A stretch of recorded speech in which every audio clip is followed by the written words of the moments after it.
تمام روحانی امراض اور مسائل کے حل کے لیے پیر محمود الحسن توحیدی چینل کو سبسکرائب کیجیے۔ بسم اللہ الرحمن الرحیم، الحمدللہ وحدہ والصلاة والسلام علی من لا نبی بعدہ ولا رسول بعدہ ولا معصوم بعدہ، اما بعد۔ محترم بھائیو اور بہنوں، السلام علیکم ورحمۃ اللہ وبرکاتہ۔ تہجد کی نماز کا خاص عمل آپ کو بتاتے ہیں۔ تہجد کی نماز میں کون کون سے خاص اعمال کرنے چاہیے، کون کون سی پڑھائیاں کرنی چاہیے، کیا کیا دعائیں کرنی چاہیے، اور تہجد کی اعمال کے خاص اعمال جو ہیں یہ تہجد کی نماز کے کون کون سے ہیں۔ کیونکہ ہمارا زندگی کا یہی مشن ہے کہ اللہ رب العزت ہمیں اپنے بندوں کی ہدایت اور شفا کا ذریعہ بنا دے۔ آپ ہمارے لیے، ہماری اولادوں کے لیے، ہماری نسلوں کے لیے، پوری امت مسلمہ کے لیے، ہمارے روحانی جسمانی مریضوں کے لیے جو یہاں تشریف لاتے ہیں یا بیرون اندرون سے رابطہ کرتے ہیں، جن کا ہم علاج معالجہ کرتے ہیں، جن کو وظائف بتاتے ہیں، سب کے لیے آپ دعا کیا کریں کہ اللہ رب العزت سب کو اپنی حفظ و امان میں رکھے اور شفاء کاملہ عاجلہ مستمرہ عطا فرمائے۔ ہم آپ کے لیے، آپ کی اولادوں کے لیے، پوری امت کے لیے دعا گو ہیں، کیونکہ انسان دوسرے کی دعاؤں کا ہمیشہ محتاج ہے، دنیا کے اندر بھی، دنیا سے جانے کے بعد بھی۔ تو یہی ہمارا زندگی کا مشن ہے۔ ہمارے جتنے بھی مسائل ہیں ان کا حل اللہ رب العزت کی ذات کے ساتھ ہے۔ جب اللہ ہم سے راضی ہوگا، اللہ کے محبوب علیہ الصلوۃ والسلام ہم سے راضی ہوں گے، ہم اللہ اور اس کے رسول کے فرما بردار ہوں گے، تو ہماری دنیا بھی اچھی ہوگی، آخرت بھی اچھی ہوگی۔ اور اللہ کو راضی کرنے کے لیے سب سے جو اہم وقت ہے وہ تہجد کی نماز کا وقت ہے۔ رات کے آخری حصے کی جو نماز ہے یہ انبیاء علیہ الصلوۃ والسلام کی نماز ہے، یہ اولیاء کرام کی نماز ہے، یہ وقت کے ولیوں کی نماز ہے، یہ نیک لوگوں کی نماز ہے، یہ کتب اور ابدالوں کی نماز ہے، یہ علماء صلحاء کی اور اللہ کے مقربین بندوں کی نماز ہے۔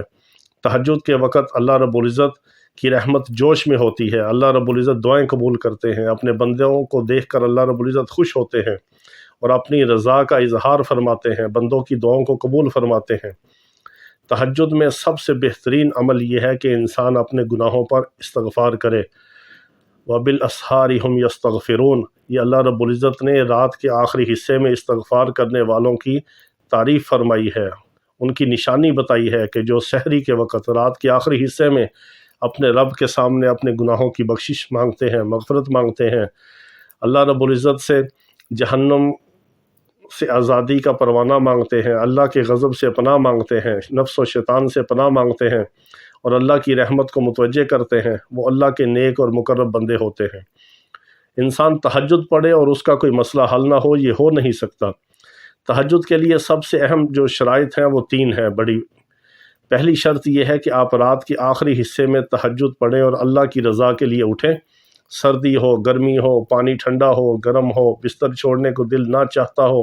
پھر بھی آپ اٹھیں، اللہ کی رضا کے لیے اٹھیں، اللہ کی توفیق سے اٹھیں اور اللہ کے حکم سے اٹھیں،